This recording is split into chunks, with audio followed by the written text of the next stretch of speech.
5 questions.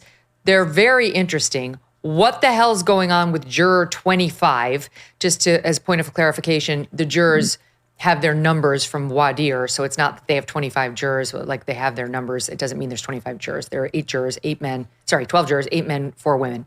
And this guy's one of them. And the note out to the judge yesterday was, we have a juror, number 25, quoting here, who we are concerned cannot follow your honor's instructions. After conferring with the lawyers, the judge sent back in a note saying, do it.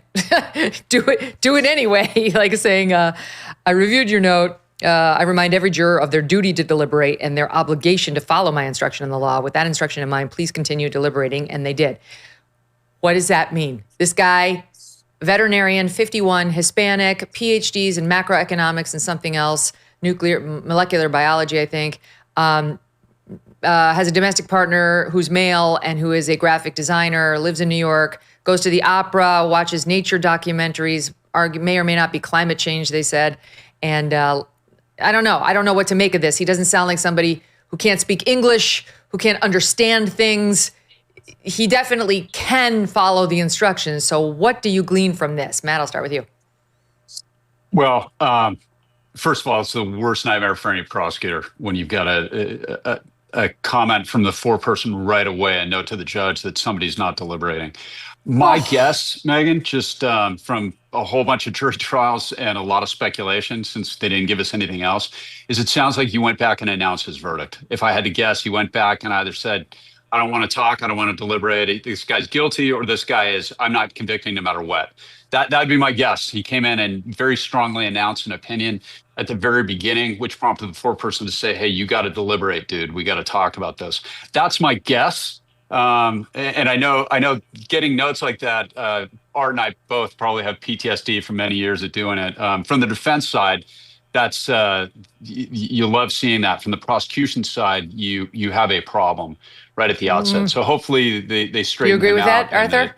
They'll deliberate. Well, in federal court, unlike in many state courts, in federal Which is where court, they it's are. not as right. It is not as big of a problem as it is in the state court because the judge has the power. I did all this research yesterday. The judge has the power to call that particular juror out, not ask him about what's going on specifically in the deliberation room, but the judge can make an inquiry. And if the judge determined that this juror cannot be a fair and impartial juror for whatever reason that didn't come out in voir dire, or I'll give you any other example, he gets deathly ill and can no longer deliberate. In federal court, the judge has the jurisdiction to rule that a criminal defendant can have a fair and impartial trial and a verdict with just 11 jurors. He can dismiss this juror for good cause and have 11 jurors deliberate. Trust me, the judge doesn't want that. The prosecutor does not want that because it creates appellate issue. But there are appellate cases on point that says the judge has tremendous leeway at the end of a long trial like this, where so many resources have been spent. If a juror is unavailable or unable to be a fair and impartial juror at that point, the judge can dismiss them and 11 jurors can go forward and reach a verdict. Arthur, what do you make of Matt's theory? Because I had the same reaction as Matt did. Somebody saying, my mind's made up. There's no point in deliberating. I'm never moving off of insert verdict here. What is that what you're, I mean, like we have no idea what we're talking about. The audience should know we are all totally speculating, but that's the fun of waiting for a jury. That's what we do. Go ahead. I'll just speak for myself, and I'm usually wrong. I mean, I just did this, and we had, I don't know, a dozen notes, 15 notes, and I, know what they're doing. But the juror is allowed to go in there and say, listen, I listened intently to all the evidence. I don't need any readbacks. I focused. I listened to every second, and I think he's not guilty of all counts. And, I'll sit here, and you guys can talk all you want, but there's nothing you're going to tell me that the witnesses didn't tell me in direct examination or I've learned in cross-examination that's going to change my mind. They're allowed to, you're allowed to do that as a juror.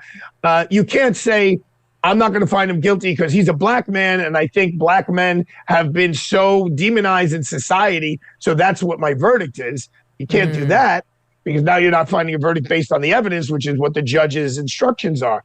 But if you say, I listened to all the evidence and here's my verdict, and, I'm not going to be threatened or beat up or convinced otherwise, he's allowed to do that. I was afraid when I heard that note that it was someone who didn't have the intellectual capacity, because in federal court, as you guys know, that's not this guy's problem. Right. There's not a lot of heavy voir dire in jury selection. The lawyers don't get to speak to the jurors in jury selection in federal court. So sometimes you don't realize there's a screwball in there based on a questionnaire that they filled out. But yes, it does not sound like he has the background where he can't. And it seems like maybe that ship has sailed. I mean, it's almost, it's the next day and they haven't sent back any notes like this guy's a big That's problem. right. Now they're deliberating. But now they sent out a question asking if, I don't have the exact wording in front of me, but basically asking if a person has drugs and gives them to another person because the other person asked for them, is that possession with intent to distribute, which is what he's charged with, is one of the many predicate acts for the RICO count. It's not a separate charge.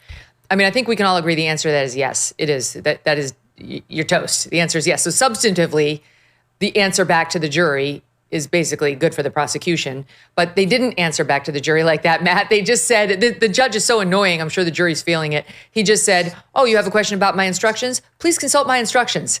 And he did not add any other color to it.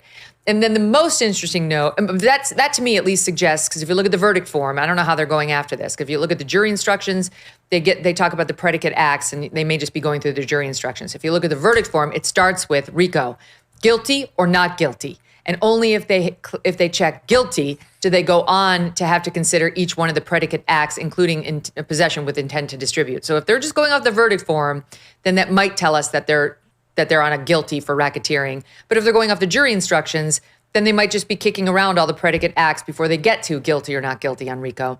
But anyway, there's some cause for hope from both sides. But then they get to the really interesting one, which was today, where they asked about testimony. They want testimony sent back into the jury room, and it's interesting. They wanted Cassie. Hold on, I'm trying to find. I have so many notes on my phone about the big, beautiful bill. I'm trying to get back to the relevant texts. They wanted Cassie Ventura's testimony. I can't find it. They wanted and Danielle Phillips, a sex worker who was hired the for free escort. calls. Right.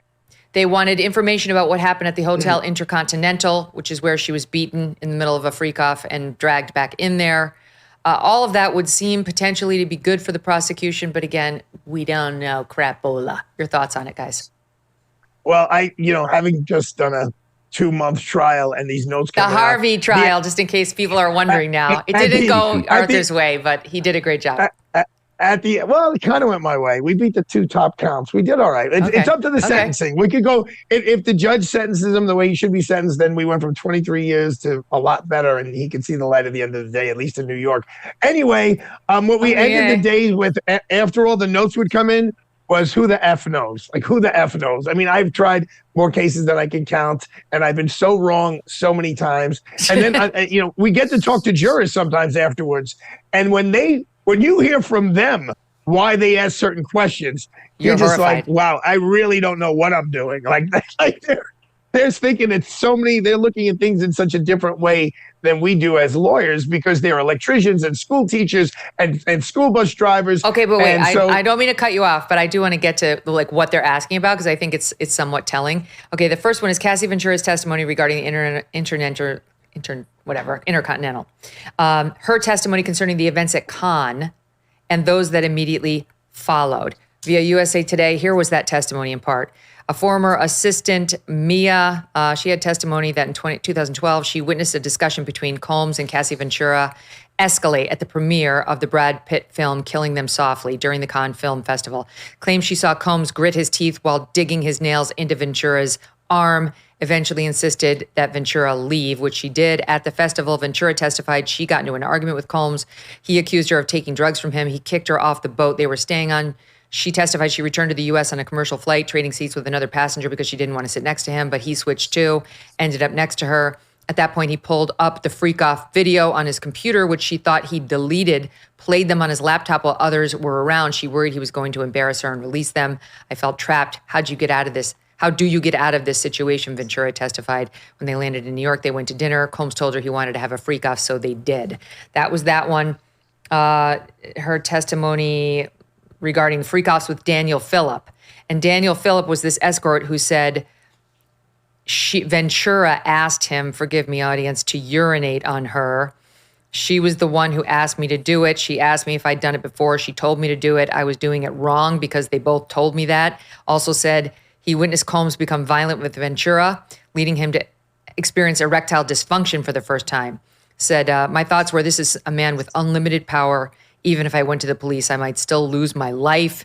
He testified he heard Combs slapping Ventura behind closed doors and her screaming, I'm sorry, before she ran out nude to Philip and jumped in his lap.